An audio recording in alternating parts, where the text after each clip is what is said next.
Quiero saber lo que es el amor. I wanna know what love is. Aquí estamos mandándole mucho amor a la gente que sigue con nosotros en Grupo Fórmula, Ciudad de México, Mérida, Los Ángeles, Pomona, Bakersfield. Un abrazo con cariño a la gente que nos sigue escuchando y viendo en Grupo Fórmula en YouTube y en TikTok. Vamos a hablar ahora del amor. Pero el amor por la comida, cuando a veces tenemos hambre, pero no es hambre de comida, sino es hambre emocional. Y cuando tenemos un vacío emocional, se puede sentir como que tienes hambre física. Y esto, pues comer no tiene nada de malo, pero cuando comes y ya estás satisfecho, satisfecha, pues obviamente te trae un montón de problemas. Y no nos referimos no es gordofobia, no estamos hablando de peso, sino estamos hablando de problemas realmente de salud. Y a veces no entendemos, soy parte del club, que durante toda la vida tuve hambre emocional y no sabía cómo gestionarla, porque es otra de las tantas cosas que no nos enseñan en la escuela, no nos enseñan a gestionar nuestras emociones. Bueno, para hablar del tema de cómo distinguir el hambre física, o sea, el hambre real de tengo hambre, necesito nutrientes, a el hambre emocional, de dónde viene, por qué es tan fuerte y cómo podemos gestionarla.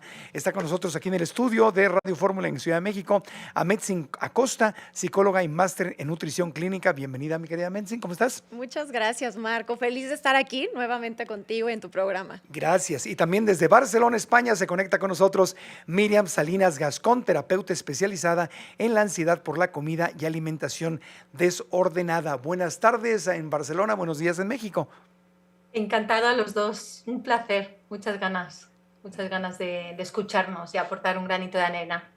Muy bien, pues empecemos con el tema. A ver, Ametzin, aquí en Ciudad de México, ¿cuál es la diferencia del hambre física y el hambre emocional? Así, para empezar con manzanitas. Súper. Se sienten diferente. El hambre física va subiendo poco a poco, vas teniendo hambre y dices, tengo hambre, necesito comer, pero no quieres comer algo en específico. En cambio, el hambre emocional como que llega de golpe, te da mucha hambre, pero quieres cosas que se le llaman alimentos altamente palatables, que sepan rico, que tengan así como que te dé mucha energía. ¿Me explico? Sí, te explicas muy bien. A ver, mi querida Miriam, ¿cuáles son las emociones más comunes que se sienten y que nos hacen pensar que tenemos hambre física, pero es más bien hambre emocional? ¿Cuáles son las emociones así que te vienen a la mente? Sí, yo hago un pequeño hincapié que para mí el hambre emocional y el físico casi están machambrados porque cuando nacemos y mamá nos da pecho o biberón, que es nutrientes, también nos da amor y pertenencia y sostén, ¿no? Nos estamos corregulando con mamá cuando nos nutre. Por lo tanto, todos comemos nutri emocionalmente. El problema viene, como tú bien dices, Marco, que empieza a ser no funcional cuando siempre ante penas, alegrías, vicisitudes, comemos o dejamos de comer para transitar nuestra vida. Entonces hay emociones que son más recurrentes porque socioculturalmente están más castradas, como la rabia, sobre todo las mujeres, está una mujer iracunda, ¿no? Como que no acaba de verse ahí, aunque nos creamos muy modernos, bien. El hombre, la tristeza, todavía hay mucho de eso. Y entonces la emoción más castrada, que digo yo, es la rabia y la tristeza. Incluso depende de qué familia es la alegría. ¿Estás contento? Uy, cuidado, pero no tanto, ¿no? Entonces, hasta la alegría se castra y eso hace que como no puedes expresarla, acabes usando la comida para drenar toda esa carga alostática no dicha, no expresada. Ya, entonces eso es muy interesante, entender que viene, claro, tiene toda la lógica. Cuando lloro o cuando tengo hambre lloro y mamá me abraza y me da pecho o me da un biberón. Entonces, cuando tengo emociones, me compensan con comida. Me dan biberón, me dan pecho, luego ya más grandecito me empiezan a dar un dulce, etcétera. O sea, esa es la relación. Para entender qué emociones nos provocan comer, hay que entender que viene del abrazo de mamá. O sea, sí nos educaron, nos pacificaron con comida. Exacto. Es que es el primer vínculo y esta parte es hermosa, ¿no? Entender que en el nacimiento mamá está ahí y nutre, pero nutre de afecto, de abrazo, de apapacho, de contención. Entonces, el problema es cuando el hambre, cuando la forma de comer se vuelve únicamente desde ese lugar emocional. Claro, como bien decía Miriam, si como porque lo disfruto, es normal, hay emociones ahí. El problema es cuando es la única forma, de las únicas las formas que tengo de gestionar los problemas de mi vida, ¿no? A través de esa hambre que le llamamos emocional. Ok, ¿y qué emociones con base en tu experiencia son las que más nos hacen comer y que confundimos con hambre física? Creo que hay mucha angustia, ansiedad. Últimamente yo en consulta escucho todo el tiempo, Ame, es que como por ansiedad, que esto tiene dos sentidos, ¿no? Ya lo platicaremos más adelante. Aburrimiento también. Muchas veces no sé qué está pasando, no sé qué siento, no sé poner en palabras lo que está pasando en mi vida, me aburro y entonces como estoy pasando una situación estresante y como. O también pasa lo contrario, ¿no? A veces hay gente que con mucho estrés más bien deja de comer.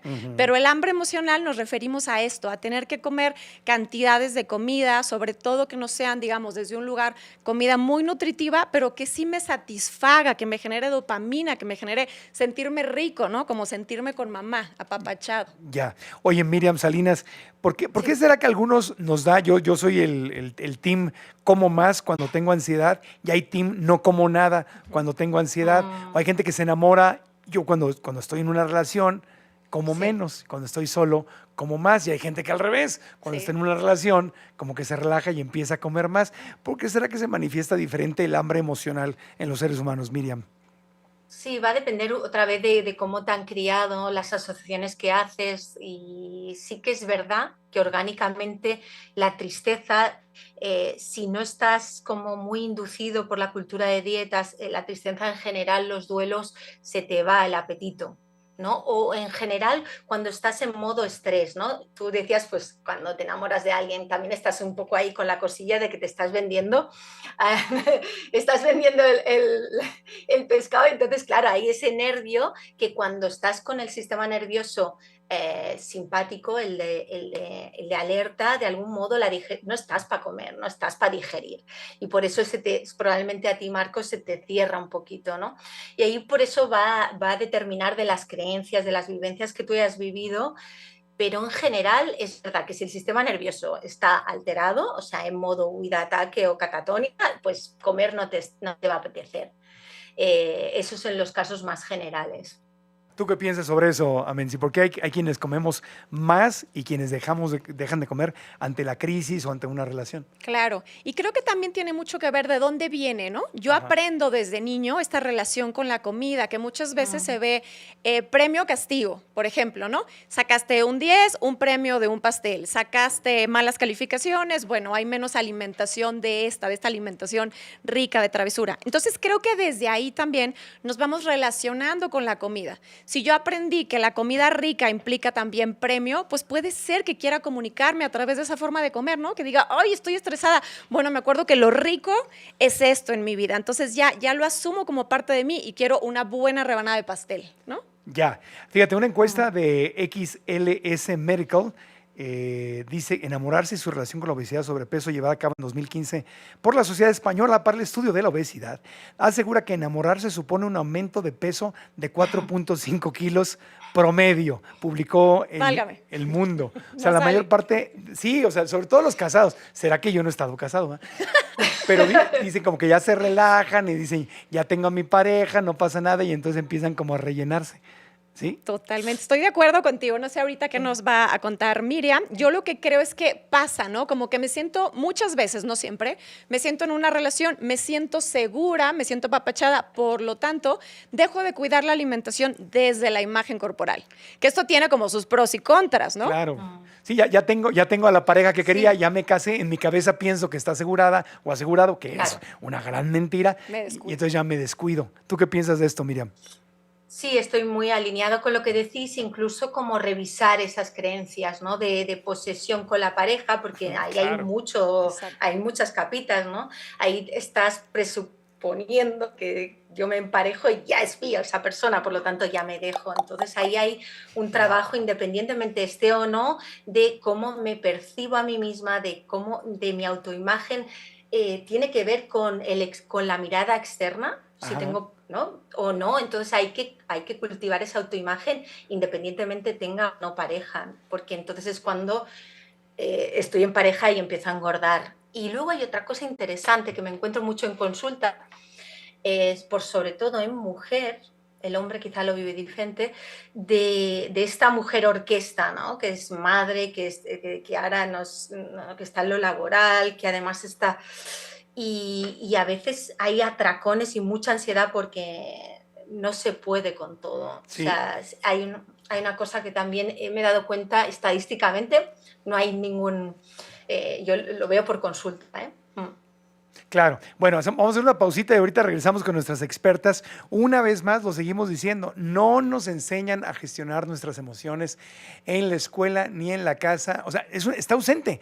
Es canasta básica. El día que aprendamos, pero así de canasta básica, a gestionar nuestras emociones, nos va a ir mejor en nuestra salud, nos va a ir mejor en el dinero, nos va a ir mejor con la pareja, etcétera. Fíjense cómo siempre caemos en lo mismo. Hay una ausencia de educación emocional. Nos despedimos de este segmento, volvemos con más, pero con una encuesta realizada por la compañía estadounidense de control de peso Jenny Craig, que arrojó que 3 de cada 4 personas en Estados Unidos suben alrededor de 8 kilos durante el primer año de una relación. Tómala, Ándale. tómala. En España 4.5 kilos, en Estados Unidos 8 kilos, en México... No quiero saber. Pues no hay estudios. Hay que revisar. Hay que revisar. Una pausita y volvemos con más. Estamos hablando de cómo diferenciar el hambre emocional del hambre física, cómo distinguirla y cómo manejarla. Volvemos.